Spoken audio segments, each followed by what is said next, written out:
The biggest open secret in real estate? You can cut your tax bill by 30 to 40% in year one.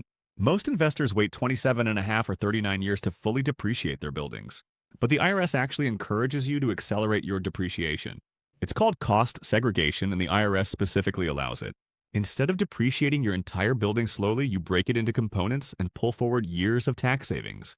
A cost segregation study identifies which parts of your property qualify for accelerated depreciation. Fixtures, equipment, and specialized systems can be written off in 5 to 7 years.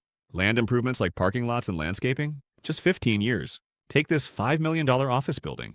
Standard straight-line depreciation gives you a $128,000 deduction per year. But with cost segregation, you could deduct $1 million or more in year one, saving you $370,000 in taxes immediately. Imagine how you could put that extra capital to work.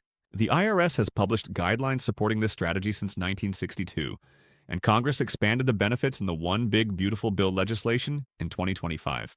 It's not a loophole, it's smart tax planning that the government encourages. Don't leave money on the table. A proper engineering-based study ensures you maximize every legal deduction available.